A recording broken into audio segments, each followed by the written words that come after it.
I came across this thing online. You got to check this out.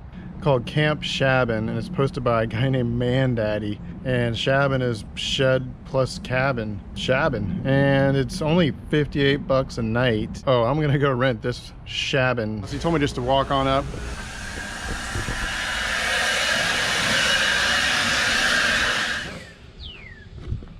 Oh yeah, it's so comfy in there. We've had so many guests in and out of here. They always have a great time. Completely sanitary, completely private.